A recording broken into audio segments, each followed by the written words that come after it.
You're listening to ReachMD, the channel for medical professionals. Welcome to Heart Matters, where leading cardiology experts explore the latest trends, technologies, and clinical developments in cardiology practice. Your host for Heart Matters is Dr. Janet Wright, Senior Vice President for Science and Quality for the American College of Cardiology. Standard troponin assays can be a crucial tool in diagnosing myocardial infarction, but have also been criticized for their low specificity at the time of presentation. Will newer, more sensitive troponin assays improve early detection and diagnostic accuracy for MI? Our guest today is Dr. David Morrow, Associate Professor of Medicine at Harvard Medical School and Director of the Samuel A. Levine Cardiac Unit in the Division of Cardiovascular Medicine at Brigham and Women's Hospital in Boston, Massachusetts. Welcome, Dr. Morrow. Thank you. You know, I think before we launch into troponin assays, both those in the past and those in the present and future, maybe you could review for our listeners the concepts of sensitivity and specificity. So I think in sort of broad and even lay terms, the notion of sensitivity is that our ability to pick up all of the so-called true positive cases. So framed around troponin, it's our ability to detect patients with myocardial infarction without missing anyone who would have had a negative test or been missed by the test.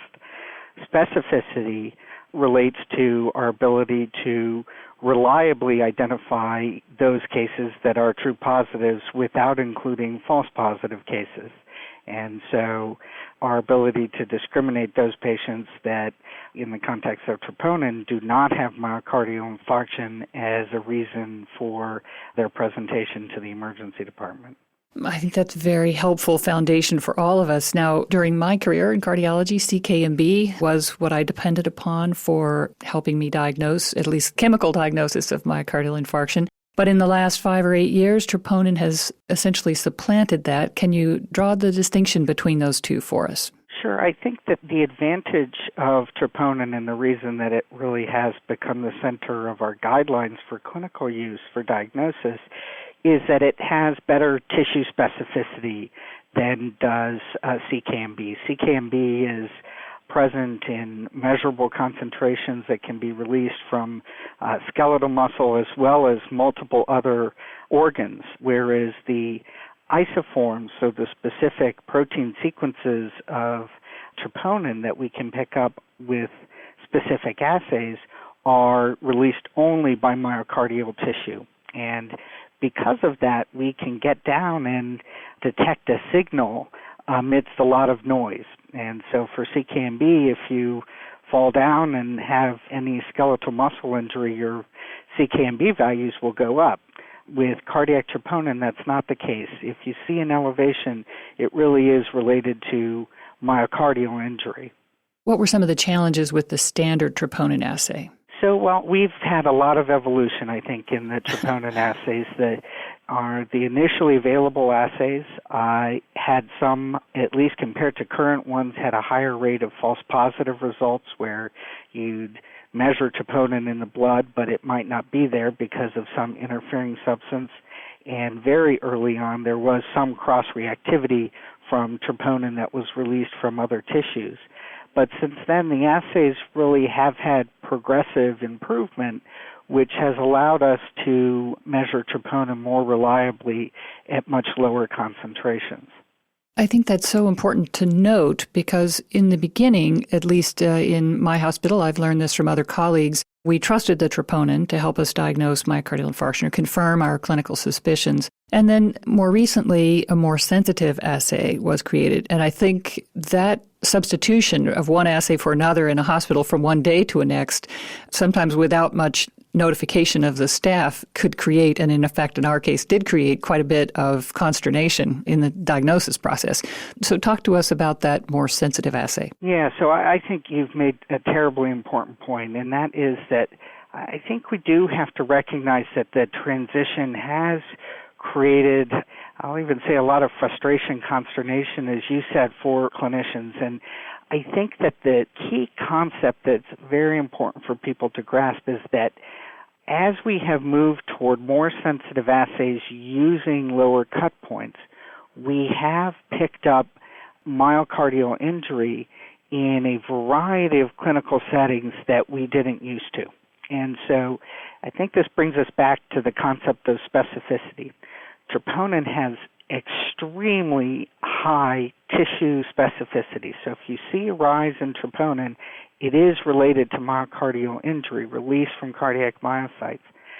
But that rise doesn't by itself have specificity for acute plaque rupture and thrombus in a coronary artery as the cause of that injury. And so we all know when we've taken care of patients who've come in who've been incredibly sick with a pneumonia, for example, and have tachycardia perhaps on that basis and have underlying coronary disease, that we can see a rise in cardiac troponin.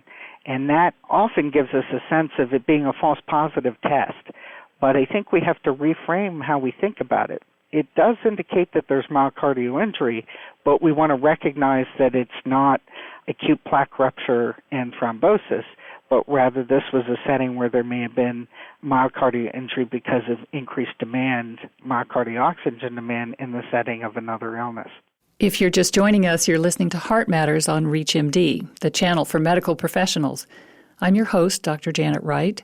Our guest today is Dr. David Morrow, Associate Professor of Medicine at Harvard Medical School and Director of the Samuel A. Levine Cardiac Unit in the Division of Cardiovascular Medicine at Brigham and Women's Hospital in Boston.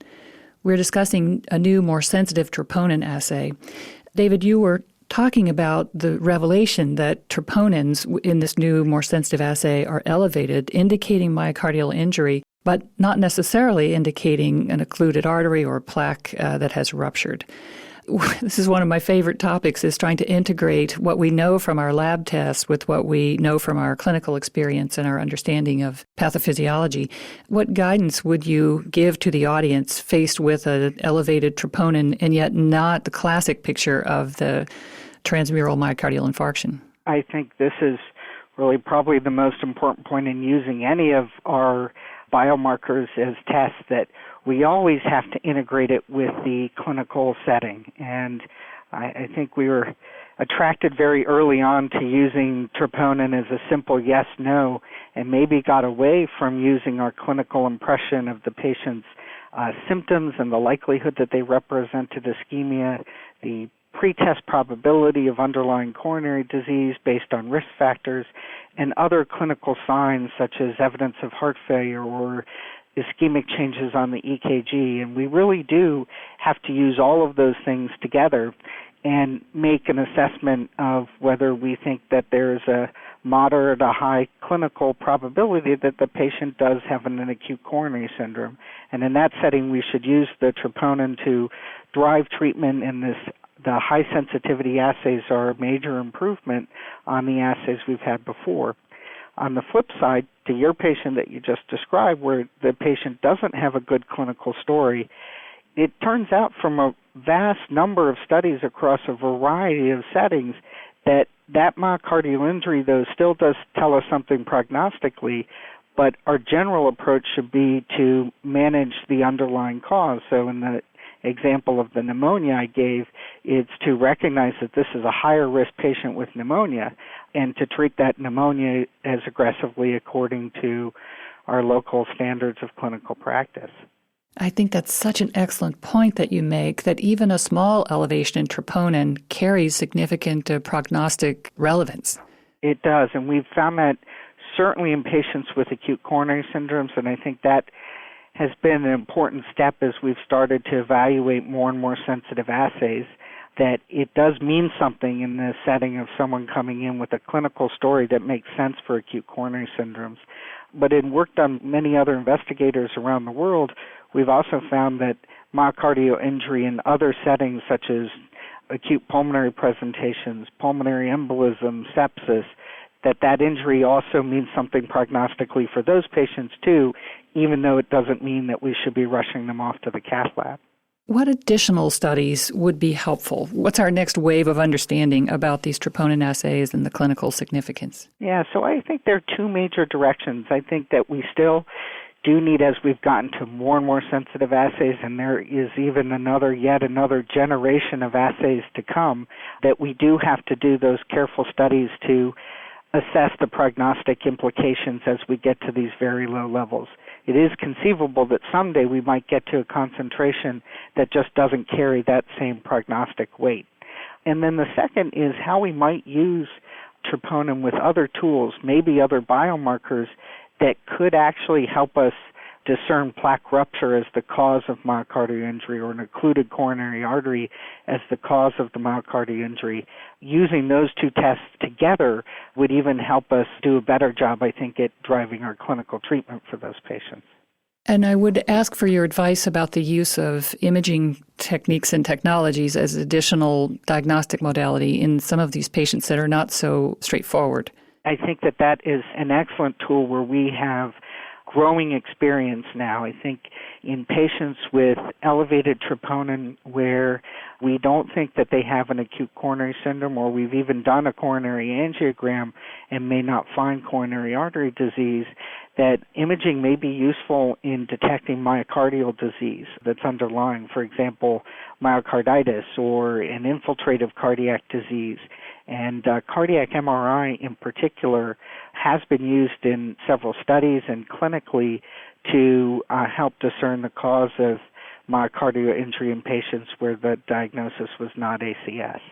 I wonder if you would share with our audience the use of troponin in two settings. One is following PCI, let's say elective PCI, not a STEMI case, and the other is in a patient who's undergone coronary bypass graft surgery. So both of those are, I think, still dynamic areas for us in making, as our professional societies are formulating and reformulating guidelines as to what cutoffs we should use to make a diagnosis of myocardial infarction.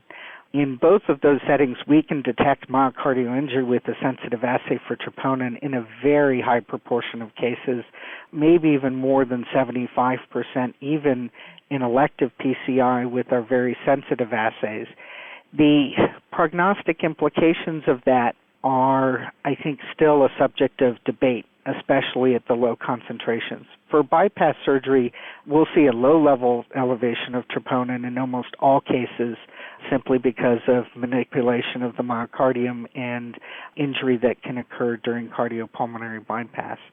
So the real question we're left with right now is what cutoffs should we use, and that's still in evolution, and also what clinical response we should have, if any, to the low-level elevations. And I think right now I don't think there's any evidence to tell us one way or the other to do something specifically for a patient who has a low-level increase in a cardiac troponin after a PCI, for example. You know, this understanding that you've shared with us today reminds me of the complete change that clinical folks were asked to undergo when we learned that people who had had a non-ST segment elevation myocardial infarction were actually at even higher risk of a subsequent event than folks who'd had a STEMI. I remember telling someone with what was then an NSTEMI that they'd had just a small heart attack, and it turned out they probably had an incomplete event and yet were at quite high risk subsequently. We may be able now to identify a subset of high-risk patients that didn't have an infarct this time, but certainly were showing signs of a compromised blood flow to the myocardium.